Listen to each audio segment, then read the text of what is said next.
The house stood eerily silent as Mark sat at the dining table, his fingers tracing the rim of a steaming coffee cup. The Sunday sun dipped low, casting long shadows on the hardwood floor. The clock ticked rhythmically, filling the void of a house that had once been bustling with laughter and warmth. He had spent the weekend alone, pondering. Things had been off for weeks, maybe months. His wife, Emily, had grown distant. Her laughter sounded rehearsed. Her touch felt colder. Her explanations for late nights at work or sudden weekend trips with friends no longer held weight. He had tried to ignore it, but the gnawing sensation in his gut had finally gotten the better of him. Mark's thoughts were interrupted by the faint sound of a car pulling into the driveway.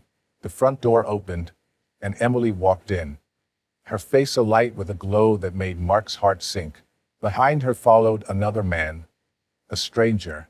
The man exuded confidence, his tailored blazer and smug smirk betraying no hint of hesitation. Mark's jaw tightened. He stood, his coffee forgotten on the table, as Emily stepped forward.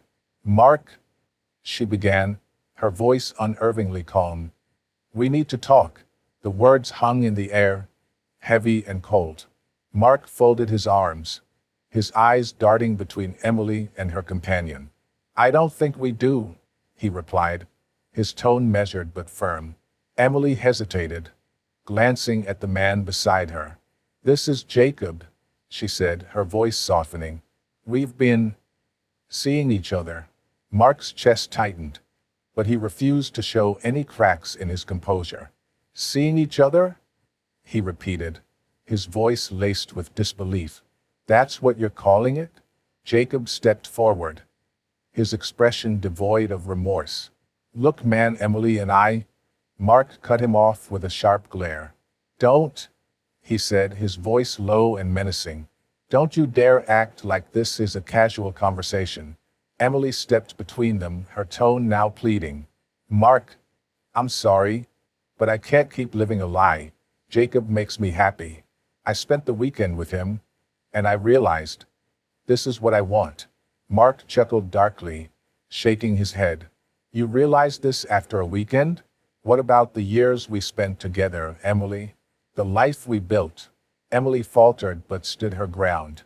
"I didn't mean for it to happen this way, but it has, and I can't change that." Mark stared at her, his mind racing.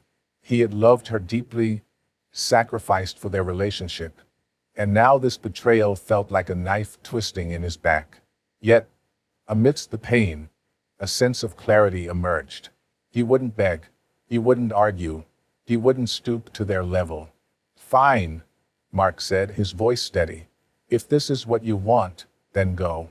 But let me make one thing clear, when you walk out that door, there's no coming back." Emily blinked, taken aback by his composure. "Mark, you made your choice," he said, cutting her off. "Now live with it." Mark turned away, heading for the stairs. As he reached the top, he paused, looking down at them one last time. "By the way," he added, his voice laced with satisfaction, "check your phone, Emily. You might want to call your parents before they hear about this from someone else." Emily's face paled as she fumbled for her phone. Mark had spent the weekend wisely, gathering evidence and ensuring that the truth of her betrayal wouldn't remain hidden. The video messages, the photos, and the carefully crafted letter he sent to her family and close friends would ensure that karma would play its part. Mark walked into the bedroom, shutting the door behind him. The sound of their frantic whispers downstairs faded as he allowed himself a rare smile. Emily had underestimated him, but she wouldn't forget the lesson she'd just learned. Karma had a way of working things out,